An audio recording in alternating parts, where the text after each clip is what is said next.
Hey everyone, it's Matt Williams, Mr. MPW. Welcome to today's video. Today we're looking at the first, really, of the flight simulator side of things that we've talked about doing for so long. I know we did something with Storm Cara the other day, just a little kind of fun intro to that. People seemed as though they were quite interested, so we're now diving on in. We've had all this stuff delivered. We've got the Thrustmaster Warthog, which you'll have seen us using in the kind of landing, simulating the landing of the 737. We've got the Honeycomb aerial flight yoke, which is awesome. We've been waiting for that ages to come, and those guys have sorted us out with that. We've got that purchased and in. We've got the beta throttles coming when they drop in the next couple of months as well, so looking forward to sharing those with everybody. We've got the flight throttle quadrant from Logitech and the rudder pedals from Logitech as well, so a whole mix and match, kind of top end stuff, the consumer end stuff, and it'd be really interesting to dive in, take a look, see what you think. If you're not interested too much in this content, then we are moving the channel towards more aviation stuff. The flight sim side of things will be to primarily get across the training and all that sort of stuff, but you can join us on Twitch. We set up a Twitch channel, drop a link to that down below. I'll let you all know when we're going live on there, and also when we're doing multiplayer stuff, so that you can join us over there as well. And you can find out when we're going live by joining us on the socials. So we've got LinkedIn, Facebook, Instagram, Twitter. Join us on all those channels. We'll let you know what is going on. But today we're going to dive on in, and we're going to look at the h.o.t.a.s Warthog, the Thrustmaster h.o.t.a.s Warthog. It's a replica hands-on throttle and stick from the Thunderbolt A10, the Tank Buster C. An incredible piece of engineering, and we'll take a look at that. Now, everyone says about flight simulating being really expensive, and to be honest, if you look at it, like, these things are ridiculous. I think this thing is just over £400 to get the full setup. But you know what? Most hobbies are expensive, and if you want to do it properly, it's going to cost you a lot of money. That being said, this is what I've used for the last couple of years of doing this, and it was £10, £9.99 off Amazon. Other providers are available. Basic USB joystick, and you know what? Think that you can get something like X-Plane for 70 quid. You can get Digital Combat Simulator World, DCS World for free, and then buy a couple of modules if you want to. Fly it with this, and that gets you into it. As and when you then want to step up, make that jump, and if it is something that you enjoy, invest in yourself, invest in your hobby, invest in your spare time, and make that jump. But what we're hoping to do is, I mean, for us, it isn't about reviews. We're not becoming a review channel. That's really important to point out, I think. But we are going to point out the stuff that we're using so that you can then hopefully make some informed decisions, spend your money wisely, and go and enjoy. But let's dive in and take a look at the Thrustmaster A10 Warthog. So the first thing I think to point out about this is that it is a very professional setup. There's no kind of getting away from that. The $9.99, $10.99 joystick that I showed at the beginning just doesn't have the fidelity, doesn't have the build quality as you'd expect, really, from something which is £10 versus something which is in excess of £400 for the full setup. The other thing that is quite cool about this is that it is a kind of official replica from the A10C, the Warthog, for the stick itself. The same with the throttles as well. So it is exactly the same layout. It feels exactly the same as the A10. I was fortunate enough to sit in and go in the A10, in an A10 itself, sit in it, and then go in the A10 simulator at Davis Monthan out in Texas a number of years ago. And it is exactly the same when you're flying with this thing as flying in the simulator there, which is really, really cool. The joystick itself, and you can buy these separately, weighs about 3 kilos. It is an absolute beast. You can actually remove this top as well. They do an F-18 top for it. This is the A10 one, which is exactly the same, incidentally, as the Viper, the F-16. It's the same stick in the A10 and the F-16, so really cool. The stick itself, like I say, weighs about 3 kilos. It does mean without mounting it, and there are mounting points in the bottom of the base. Without mounting it, this thing, you can kind of exercise full freedom of movement, and it doesn't move at all. It is absolutely rock steady on any kind of desk or table. I know we've got the keyboard rested on it here. It doesn't matter. It makes no difference. 5-spring system in the bottom, which means that this is genuinely like flying a real aircraft. All the aircraft I've flown over the years, this thing is the closest replication you're going to get to that being real that you're going to feel.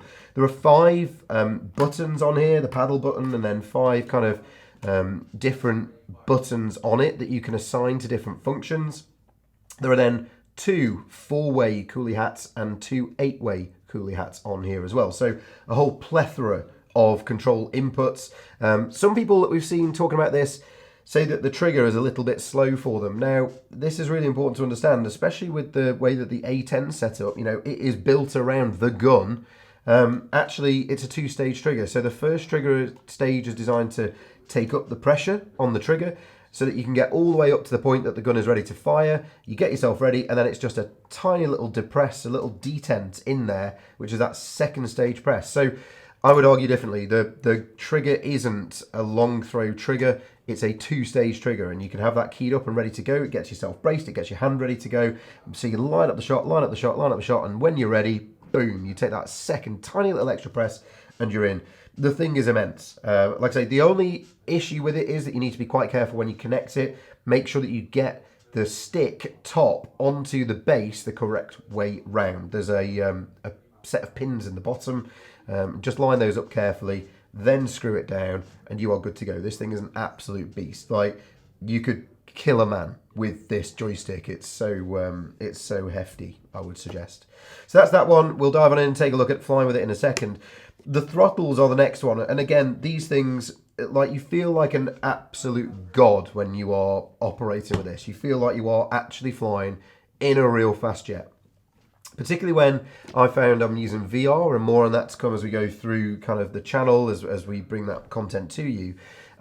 Because everything is in the right position, particularly if you're using the A10 inside of DCS, when you're in VR, you know, if you put them in the correct places, if you've got a play seat, something like that, and you put them in the correct places, it just feels right. It feels like, you know, the correct thing to be doing, the way to do it. Now, the throttles themselves, like I said, there's loads of switches on here. We'll put a picture on so you can see. You can increase and decrease the throttle friction, which is really cool as well. I have it with very little friction on there because I like to be able to move the throttles around. One thing I particularly like is the detent, so you can lift the throttles up to do the engine shut off. When you start the engine, you can then rock them forwards, and you've got that there. There is an afterburner detent that you can put in there as well. I don't have that fitted because there's no afterburner on the A10, and actually I don't particularly like it. What I find is that for me, I tend to fly the F16 inside of DCS, and like I say, the stick works perfectly because it is the same stick as it is for the Viper.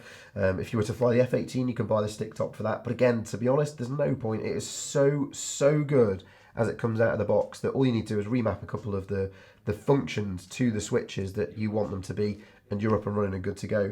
But the throttle is different than the F16. There isn't really a replica of that on the market at the moment that's kind of publicly available and within most people's price range. So yeah, an incredible feeling piece of kit, so well built. You know, the build quality is incredible. So we're going to dive on in, take a look inside DCS. Let's go and fly and see what we can do that's better using these controls than it would have been using the smaller controllers, the cheaper controllers that we showed you earlier on. Okay, so you join us in the cockpit of the F16 Viper then, and yeah, in Digital Combat Simulator World, DCS World. And this is one of the things, like I said before in kind of the intro, this hands-on throttle and stick makes the experience so much more real. Now, having used much more basic joysticks for a very long time, you know, you can get there, you can get it done, and they, you know, do the job. But you have to use a lot of keyboard action, you have to use a lot of mouse action, and particularly when it comes to things like formation flying and air-to-air refueling, you don't have the fidelity on the tiny little throttle that was on that joystick that I showed before. You just don't have the fidelity.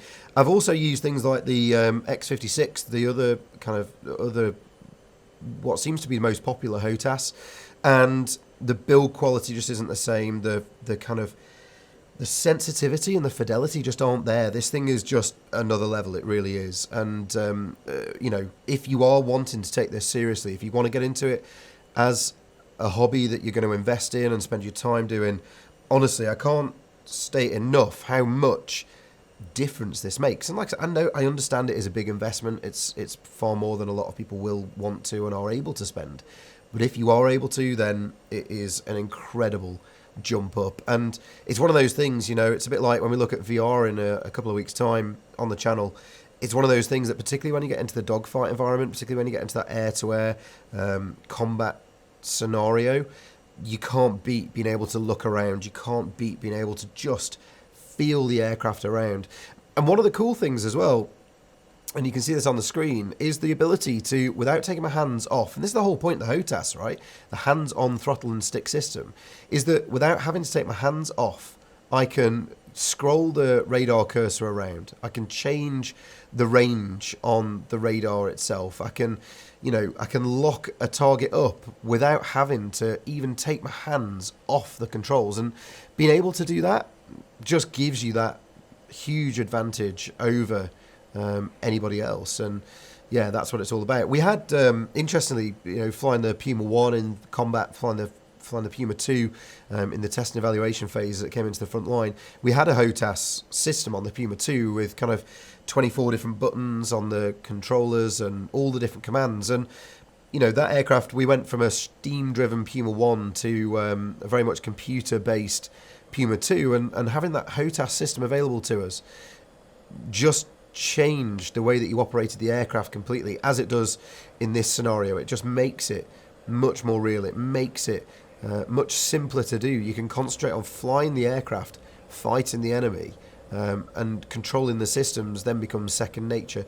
There are a lot of buttons to learn though, guys, don't get me wrong. If you are going to embrace this, it's not one of those that unfortunately you can just kind of pick up and use. But when you are used to it, you can assign everything to the controls, and here, like, I've just literally put the radar into bore sight mode. I've just locked up a drone target, as it is in this case, an F5, without even taking my hands off. I can go into missile mode.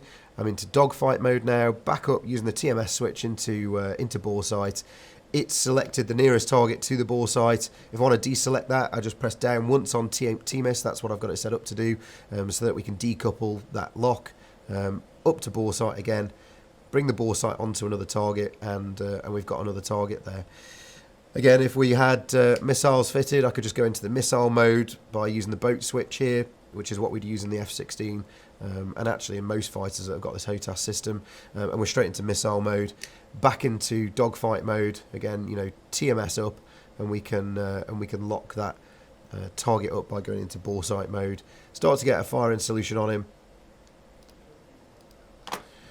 and that's it. We can engage the target now. And again, I've not got any missiles fitted at the moment. We're just into the gun mode.